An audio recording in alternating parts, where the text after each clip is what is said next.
One of the biggest things I hear from students when they're doing something that's entrepreneurial is, I don't have the tools, I don't have the money to actually do something that's entrepreneurial and start something and create something from nothing.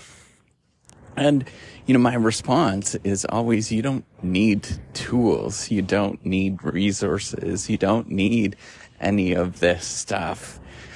It's akin to thinking about if you wanted to be the top racer in a sport, or the top athlete in a sport. People will use that they don't have the right equipment, that they don't have the right coach.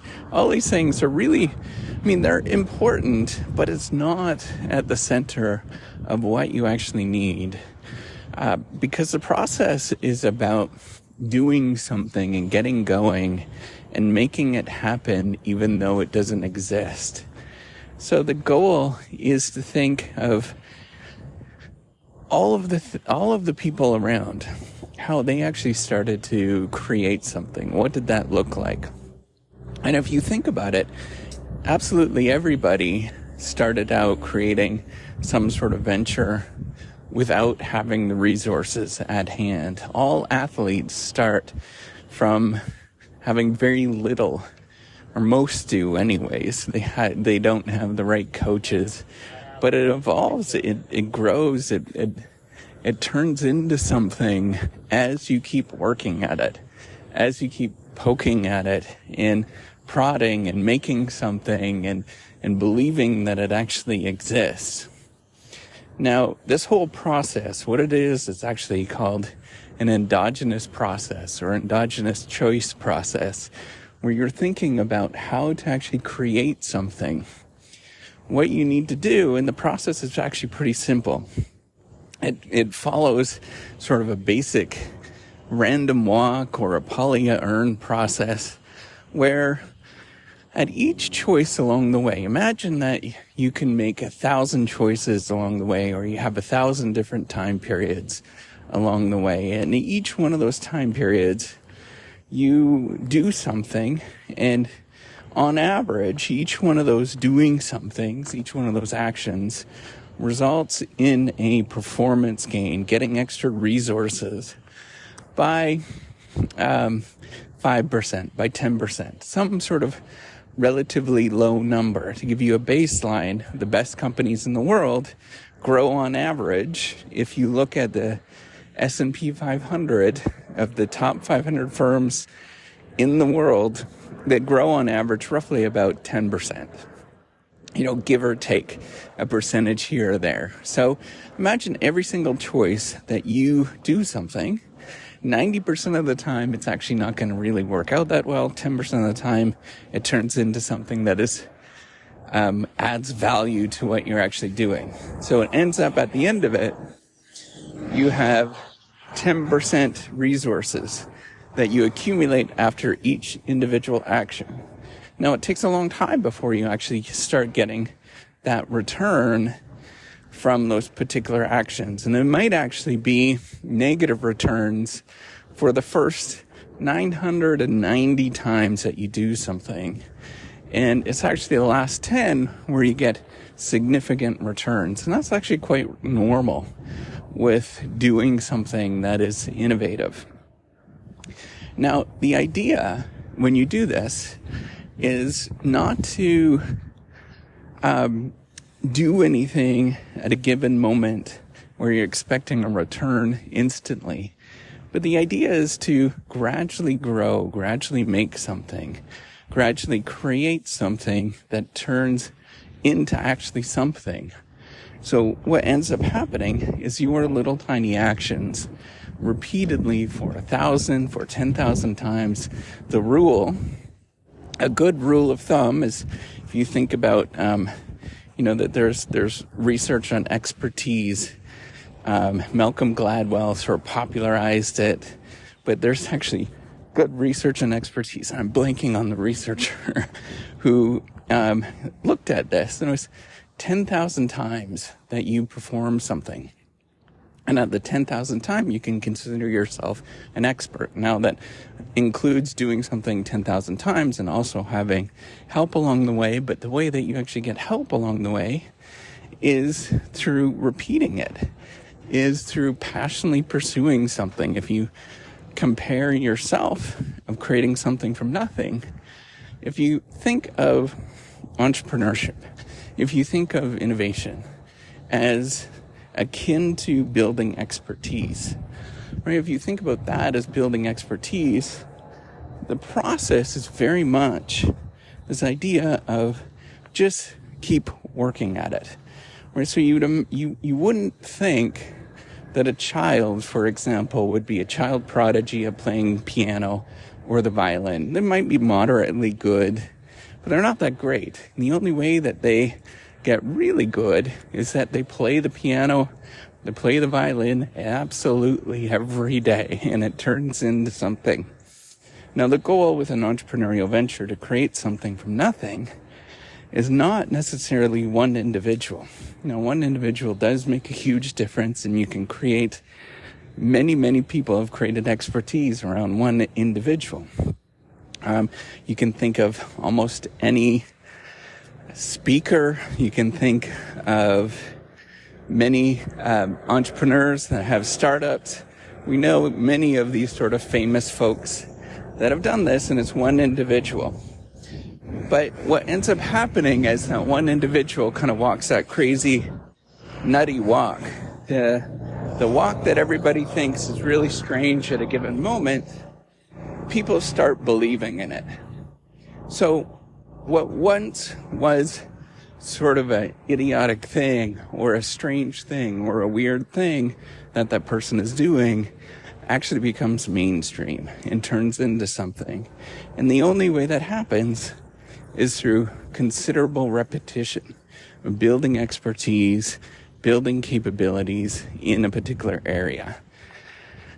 And that requires just a great deal of dedication. That requires that gumption that I was talking about in an earlier chapter. Now, I want you to sort of think about this, is how do you actually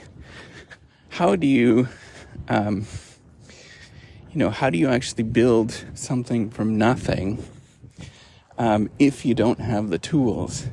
It's through that repetition of doing something. And each time that you do something, you gain a slight amount of resources. So the analogy or the idea to think about, again, is going to 1,000 times of doing something or 10,000 times of doing something. You can imagine the first time you do something, you spend $1 and you get a 10% return.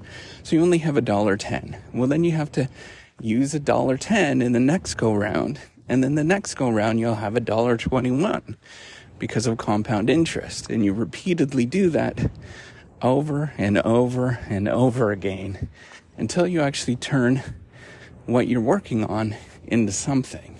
And now if there's a whole collective, because somebody has believed in it, because of that gumption that you have, and everybody else is looking at it, and it has turned into something, that's when you actually start getting some real momentum, where there's actually a venture that is created that didn't exist before, that people will recognize, and it will be part of a larger marketplace. So if entrepreneurship is not about the tools, what do you actually use to do it? What are you trying to do? So I think the key thing to try to do is to build a community, talk about things that that really resonate with people, and having that sort of community. It's, you kind of do a backwards induction. It's quite a bit different than how you're thinking about it, or how people mostly think about entrepreneurship, sort of thinking about the tools. You need this, that, and the other thing. What you actually need to do is build friends. And that's, even the word community sounds terrible. I don't like it because it seems like this big amorphous blob, but you're actually just building friends, right? And figure out how you can build these friends. Maybe you tell your personal stories. Maybe you just give free information. Maybe you tell some funny stories. Maybe um, just do those kind of things that you would do as if you're a friend and you're kind of hanging out, or a family member, and you're just kind of hanging out and just having your real life, right? And as you gradually do that and you do that repeatedly, um, you start to build some friends that you can connect with. And then once you have those friends, and it's bloody hard to do this, right? It's not easy. Once you have those friends, um, and it takes a whole lot of gumption to get there, but once you have those friends that are, you're kind of in a smattering of an area, then you start asking them what they want, right? And what they would need, just kind of getting a sense of what's missing in their life. How can you sort of add value? Um, all of those kind of things is the sort of simplest way to do this. None of this is ever going to cost any money. You could do this regardless of using sort of social platforms or not. You can use social platforms as kind of like the new way of doing this. But if you're thinking about, you know, creating a little business in your town, you would probably try to sort of chit chat with people that are in your town, right? Like your friends, your neighbors. And the key thing is, and I know this is the reason why digital platforms are really super nice, because I ain't gonna go walk around talk to a bunch of my neighbors. Um, that's weird, right? Like super weird to go talk to my neighbors about these things. I tried that, it doesn't work. So you could just kind of talk openly, try to sort of establish a rapport, but it's going to take 5-10 years of just sheer gumption to do that. Now, if you don't need the tools, what kind of tools that you can actually use, right? So social platforms are a really important one. Um, Another thing is using tools that are very easy and at your fingertips and are typically free, that can help. Like using a poll, for example, right? Like figuring out using social polls may or may not be useful. I find you need to have that audience. You need to have those friends that you would consider like, hey, I'd like to hang out with you, and then sort of pull those friends. Um, you need you might be able to use something like a Google Sheets. I'm a big fan of Google Forms and Google Sheets because they're free, they're effective, they work. Most of the sort of Google products are quite good. I don't know if Google Forms might be sort of cannibalized at one point. They haven't really done too much with it, but definitely Google Sheets. You can you can get people to input on there, and then once you sort of have that input of what people are thinking, then you can go from that, right? And the other sort of on the opposite side of instead of building this sort of larger community where there's many people that are interested, you could focus on one individual or a couple of individuals that are high net worth, right? There's a lot of businesses that do this, that focus on very very high value clients, and just target those particular individuals, ask their questions, try to help them out. But then you need a real amount of legitimacy before anybody will actually take you seriously, and that takes a fair bit of work. So I would just simply, um, you know, do your thing that you're good at and sort of tell your story repeatedly, and see if people will, see if they'll bite, see if they'll be part of your community, see if they will become your friends. Um, and yeah, you could be really upfront about this, or you can kind of be cagey about it, whatever, right? Like it doesn't necessarily matter, but people will see through any of the sort of spammy crap that you see, right?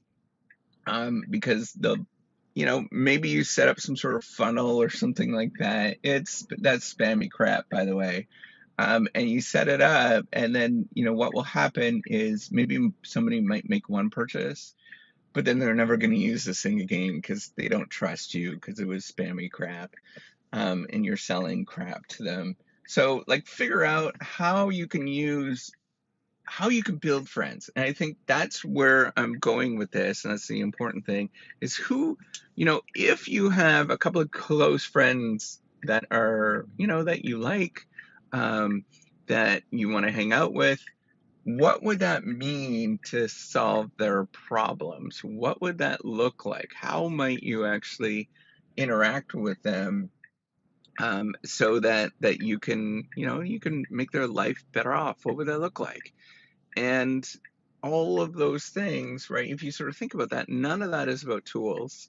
Um, None of that is, the sort of problem solving thing. Yes, that's exactly what you're doing, right? Is finding, solving somebody's problems. But that seems pretty innocuous. It seems like there's no feeling behind that.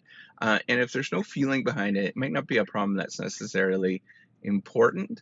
So that's why I'm sort of suggesting for you to think about, hey, I would like to get a group of friends together that I would like to hang out with, that I would, um, enjoy being around. How can I help them in such a way that they want me around? And they will pay for me to be around. Um, and they'll be happy for the fact that they actually paid you, right? Like I think about all of the businesses that that add value in my life that I love. Things like Costco, for example, right? Like Costco, they don't do anything different than what everybody else is doing. But when you go there, you have such a pleasant experience that you're just talking about it all the time. You're like, this is awesome. People love this. There's this like Modern Family episode where they go into Costco and they're like, what is this place? This is amazing. And that's kind of what you want, right? Is building, um, where you go into it and you realize what you're going to get. And it doesn't have to be like fancy, right? Costco's not fancy, but it has this sort of more upscale feeling, or Target does. I mean, I think about Walmart. I love going to Walmart. Um, and oof, Walmart is an interesting place. Um, there's interesting characters at Walmart. But I know what you're gonna get, right? Like when you go there, it's a solid thing every time. I don't go to Walmart because, I have super warm fuzzies about Walmart. I go to Walmart because I know what I'm going to get and it's going to be reliable. It's going to be the same thing every time. And so that's where you sort of think about, what is it that I'm going to provide that is helpful, that I've got sort of a group of friends that they might want to participate in. And so you can see, there's nothing about the tools, right? The tools that you could use are extremely simple. Um, the sort of social platforms already have meeting things, and you can get a free Zoom for 45 minutes. That's all you really need. um, there are you can go to a park in your local area and just meet up in a park and say, hey, I would like to help you. um, all of those things, that's what you're thinking about, is how can I make somebody's life better off, where they're going to love coming to you, right? And they're going to not only love coming to you, but then once they pay for you, they're gonna have a little like, ooh, I don't know if I'm gonna pay for this. But then when they pay for it, they're like, oh yeah, I actually really like this. This is a good thing. And the more that you sort of have that, the better off it is, right? The more that you're like in line with everything, you have that sort of product market fit, and everybody sort of is hunky dory. Now, this depiction, um, is not something that can happen overnight, unless it's something that is people understand and it's very clear in their mind what this thing actually is, right? So lawn mowing, I love lawn mowing. Ubering, for example, right? Like really predefined opportunities that already exist. And anything, babysitting is a good one. Sometimes you can make like $30 an hour for doing that, which is actually pretty good. Things that are predefined that people understand. And by the way, we loved our babysitters, and I just loved having them around, right? Like it was like, once we found good ones, we loved having them around. It was a really wonderful experience. And that's where I want you to sort of think about, um, how can you build these, and they're kind of somewhat friends, or we have somebody that cleans our house, and I would consider her just the sweetest person around. I love actually, talking to her. I love the fact that she's part of my life. Um, and we're paying her, and frankly, we probably pay her. It's we pay her pretty handsomely, I guess. Compared to sort of other things. So there's all these sort of predefined activities, opportunities that you could do. But then there's also, if you're doing something that has not existed, you're doing, creating something from nothing, just know it's going to take a lot longer, because you have to sort of figure out, what is this thing? You have to figure out, like, how am I going to get this group together, these group of friends that are going to show up repeatedly, that just, like being around, you like being around them, and then figuring out, how are we actually going to sort of serve, um, you know, serve each other, where there's going to be that um, sounded terrible, but where we're going to have some sort of, there's going to be benefit where they actually pay you to actually do something, where they can be very excited.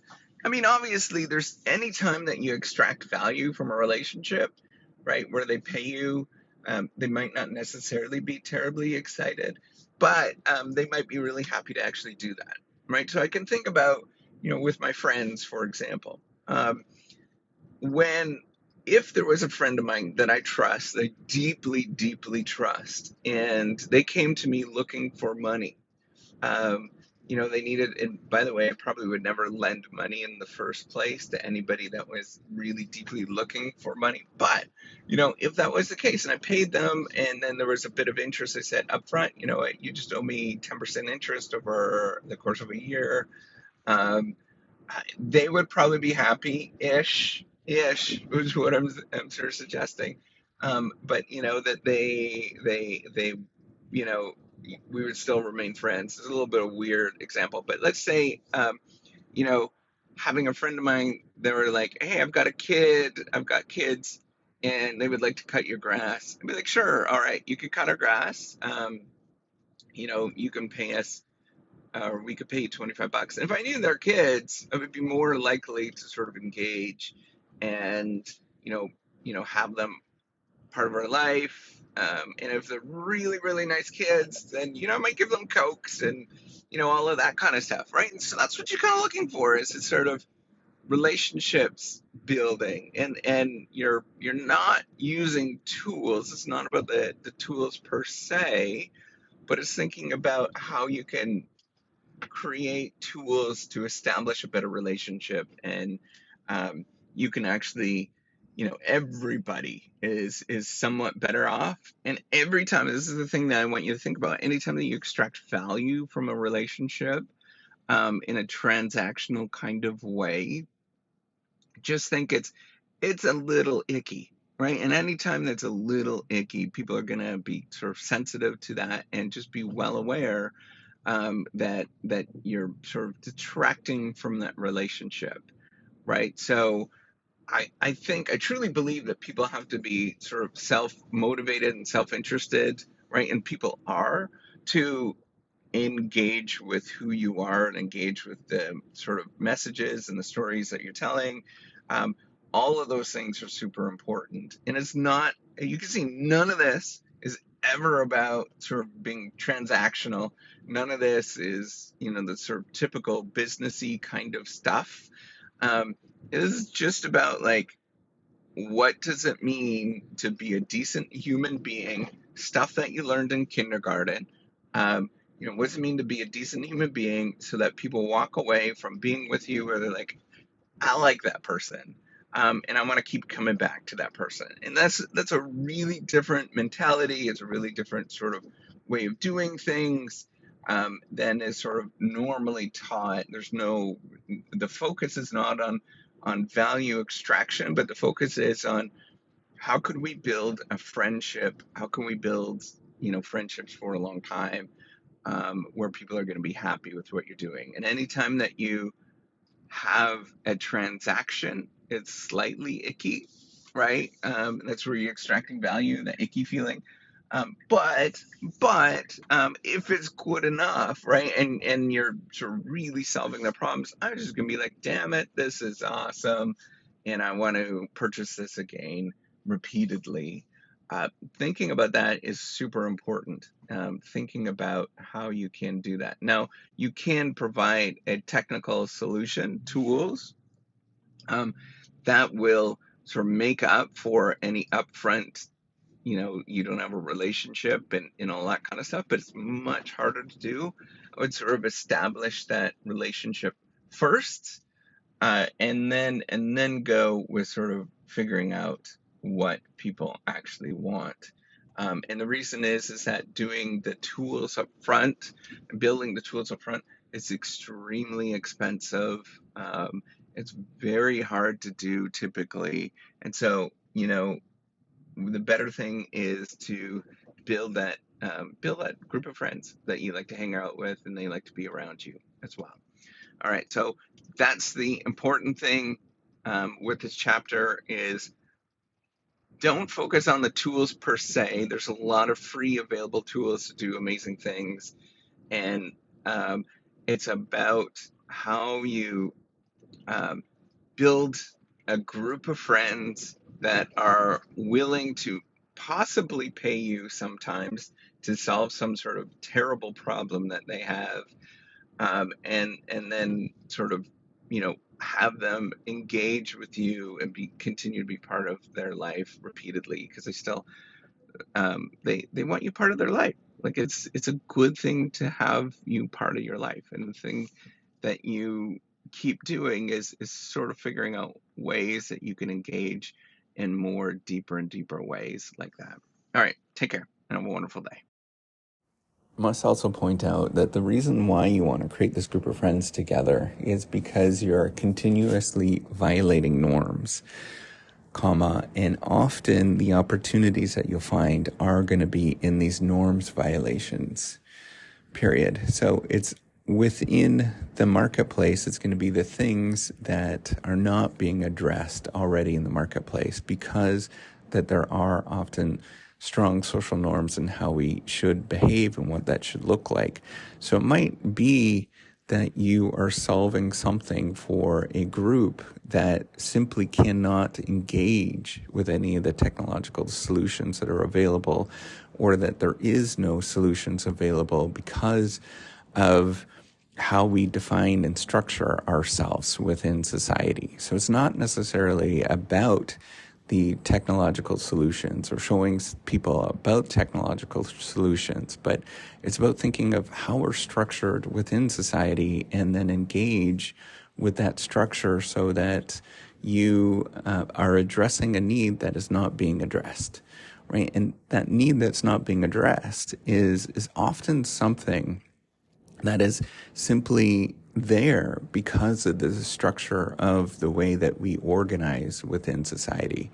So you might think about, for example, why is it that I find our person that cleans the house so valuable? Is because the structure of how we organize society is that I got to go in and do my job 9 to 5, and I don't have time throughout the day to clean my house. But if it was different in a slightly different way, I might be able to organize myself so that I can do those things. And it's not necessarily thinking about high value and low value activities, but it's thinking about how things are actually structured. What's it actually look like? What are these social norms that actually exist? Does it feel comfortable to address these things? And so often you'll see groups, you'll see communities that pop up around specific issues that are important, that are not being addressed, that we can't openly talk about. And those are the things that you should be sort of pursuing, because that's where there's opportunities for technological solutions eventually that you continuously engage with. So the goal with creating technological solutions is to slowly and gradually solve problems in a more structured way so that eventually you actually do develop a tool that can be helpful. So to start off really, really small, such as using like Google Sheets or something like that, but then moving gradually towards more defined, more structured problem solutions to problems. So it's to think about how you can gradually create something that is standalone, that solves a problem in a much more efficient way that people actually have or that they're actually struggling with. So it's about thinking of who your friends are and how you might create a friend group and what that might look like, and then thinking about how do we gradually, continuously solve their problems such that eventually it becomes something that they just need to have part of their life. It's a slow and long process to think about this, but then it's also the way that you often create sustainable long-term organizations and tools that people enjoy, that they find are indispensable in their life repeatedly. And if I think about any of the sort of long-term organizations, the long-term products in my own life, that's how they started. It was this long, tedious process that gradually solved something, had something that people were really struggling with and they were really engaging with, and they just did it day in and day out for a long, long time until it became so much part of everybody's life that they think it's indispensable. So hopefully this helps you out.